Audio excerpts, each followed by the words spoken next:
Okay, welcome to episode 4.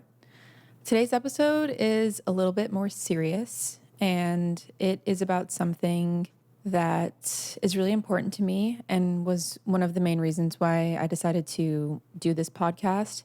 And ultimately, that is raising awareness and bringing attention to things that go on in this industry that are not right.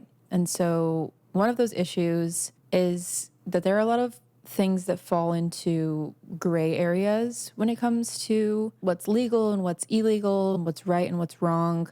But I think ultimately one of the only tools that we have in this modern world for bringing change is holding people accountable. So this episode is about holding someone accountable who wronged a lot of people.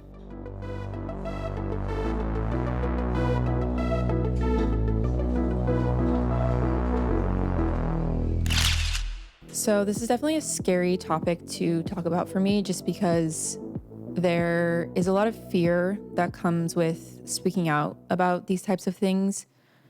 Number one, because the people who have power or the people who do things to models or talent in these type of industries definitely try to manipulate you into thinking that you don't have a voice and that you don't have the right to speak up for yourself and threaten you if you do. And I think the other thing is there's a lot of public perceptions that come with this type of career. And especially if you're doing photo shoots that are more sexy or more risque, people tend to victim blame. So it can be scary when you're speaking out about these things because there's a fear that people won't take you seriously or that you could get in trouble. So it's definitely scary, but I think it's important. So I have some notes here that I'm going to be referencing just so that I don't misspeak about anything. But back in 2022, I got a DM on Instagram from a fellow model basically saying that there was a website that was kind of like a pay-per-view subscription-based website that had photos of lots of models, including myself. So a photographer had made this website and was not, I can't say selling images because technically the photos weren't being sold, like the rights to the photos weren't being sold, but they were allowing people to view the images for a monetary subscription or a one-time price. So the first issue here is, I can't speak for everyone on the website, but there was a group chat that ultimately got made with 17 girls who were on the website. So most of these stories are coming from the women in that group chat who were on the website, including myself. And not a single one of us gave our consent for our images to be posted on that website. Whether they're being sold or not, none of us gave consent for the images that ended up on this site. And that's where we get to like gray area number 1, because this photographer has defended his right to quote unquote display his art as he is the owner. And technically that's true. He owns the rights to these photos. But the issue here is that he's making a profit from those images and has not made the majority of us sign a release. Again, I can't speak for everyone, but I know from that group that most of us, including myself, did not sign a release for these photos to be sold. Again, I'm using the term sold loosely because he's not selling the rights or actual copies of the images. So that's kind of the loophole that he's using, is that it's art. So he's not selling a physical copy and profiting financially from those images, but he still has them on a type of marketplace and is profiting. So it's just difficult because, yeah, the legality might say that that's not something that requires consent, but we're in this modern world where most of the ways that people make money off of their images is digitally. And then we come to issue number 2, which is the content of the images, which is arguably the bigger ordeal for the majority of us. And these photos ranged from your typical sexy, like lingerie, swimsuit photos, all the way to people being fully nude. And again, of all the women I've spoken to in this group, not a single one of us gave consent for nude images to be posted, nonetheless posted and profited from. And the issue with this also is that here's a little bit of terminology. So a lot of people I know don't shoot fully nude, but we will do something called implied nude, which is where maybe you're topless, but you're covering yourself, or you're holding a shirt or a blanket or a towel or whatever. Same thing maybe on the bottom. You may not have bottoms on, but there's something covering you. And when you are doing implied, you're not agreeing to doing fully nude. So if a photo happens to get taken of you where something is exposed, that photo should not end up anywhere because you did not consent to doing a nude photo shoot. You consented to doing implied. And yes, there are times where something might slip and a photo might get taken, but that photo should not end up anywhere to be viewed if you did not consent to shooting nude. And I know that that is what happened for some girls. One of the girls who was the first to find out about this did so because someone notified her that there was a photo where her nipples were exposed online, and she's never shot nude. So obviously that became a huge issue for her. And so I actually, when I found out about this, I got on the website, I looked through everything, I took screenshots, I took screen recordings. There were a lot of girls who were topless, and I assumed that it was probably the same case for some of them, that they did not consent to being topless on a website, their images being posted, people paying for those images. So I immediately reached out to the police to kind of just understand the legality around this. And if you are posting nude photos of someone or sending nude photos to someone, regardless of if you're making a profit or not, if you don't have their consent to do so, that falls under revenge porn law. So like for him to claim that he hasn't broken any laws or that it's okay for him to be doing this, it's completely false.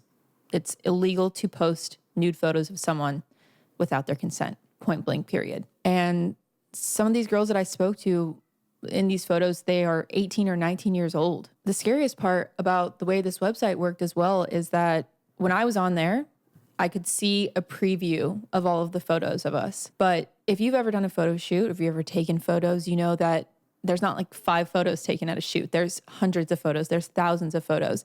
So I've seen a preview of 2 or 3 photos of each of us, but I don't know what actually exists out there.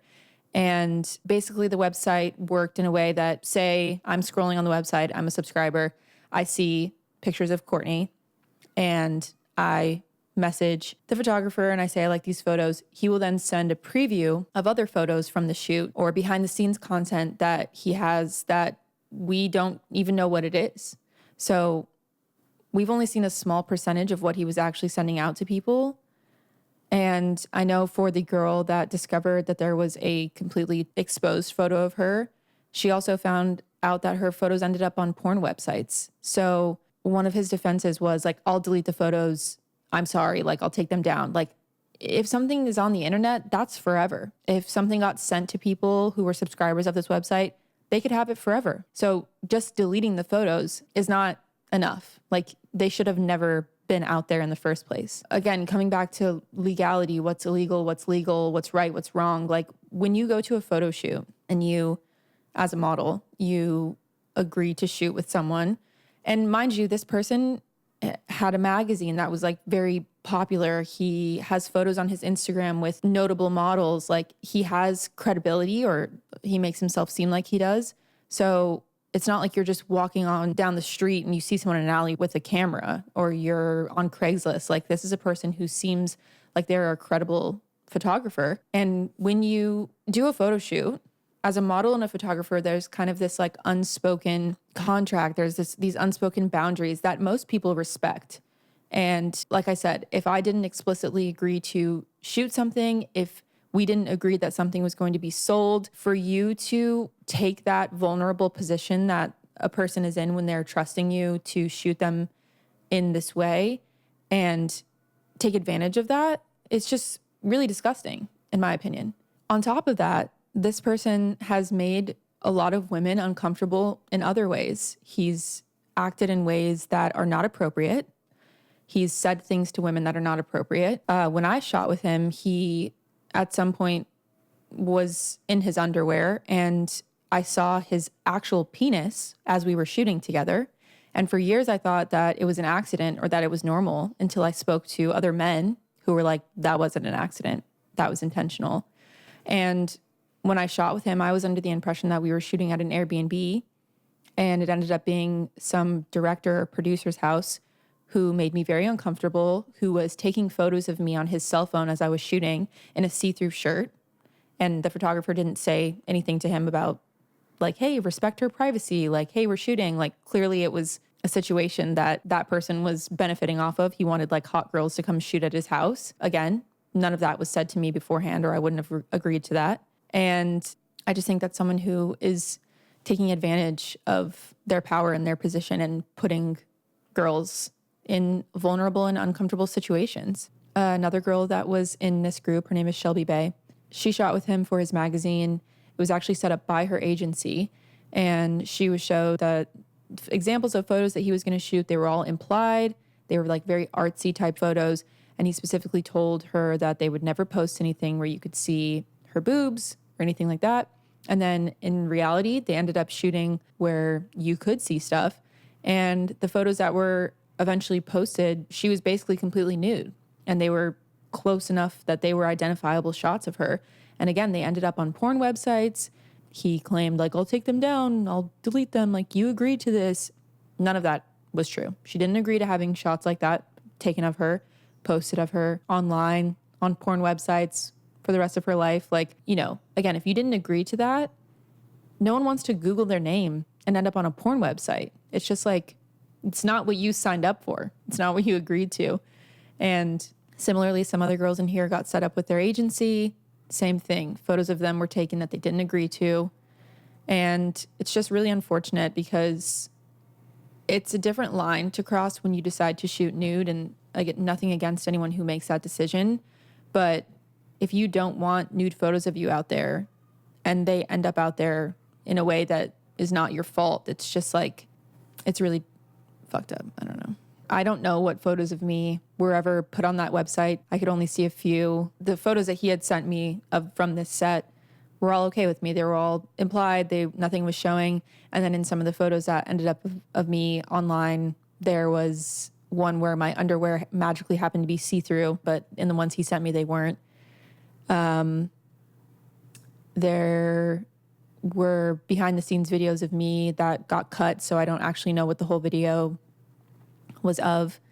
And it's unfortunate because when I spoke to the police officers, it's really difficult to try to pursue these types of cases. As all of us know, even in cases where women are actually raped and they have evidence of it, sometimes it's difficult to get a conviction or to get any repercussions for the abuser. So, and then in terms of legality, it's like I've said a million times, there's a lot of gray areas when it comes to the rights of the photos and things like that. And in terms of suing someone, that's expensive, that takes time. So there's just not a lot of ways for women to get any type of justice in these situations. But I just felt like it was important to talk about this.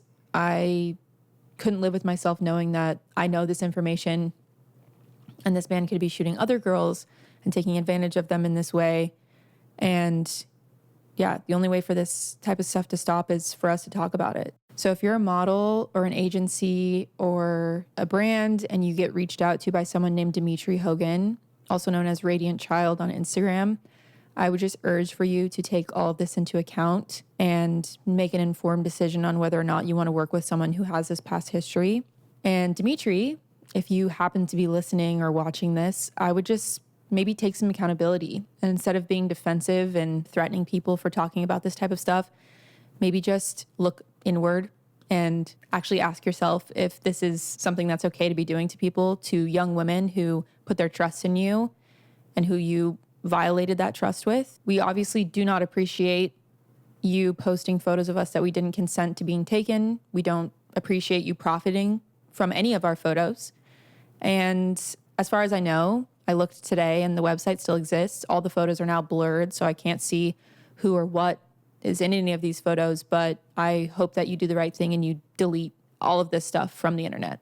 And to any other photographers who are considering doing something like this, profiting off of photos that you didn't get consent to, posting photos that were not supposed to be taken, I would just urge you to stop that shit.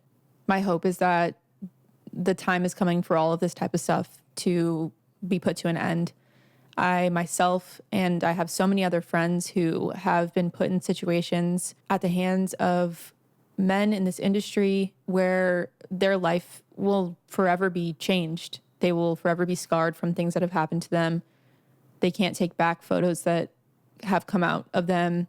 And if I could be one small part in stopping that from happening from this podcast, from this episode alone, then I will feel like my mission is accomplished. And for all my model friends out there, I would urge you to, if you're shooting with someone that you don't know personally, or you haven't heard great positive raving reviews from other girls about them, and even if you have, I would urge you to write up your own contract before you go to test shoots saying, this is what I'm comfortable doing, this is what I'm not comfortable doing. I don't consent to you making any profit off my images without my explicit approval, and make them sign it. And any photographer who doesn't want to sign that, there's your answer if you should be working with them or not. Because anyone who is actually your friend or actually professional would understand why you would want that to be signed. So I'll actually post one on my highlights if you guys want to save it, print it, take it to shoots.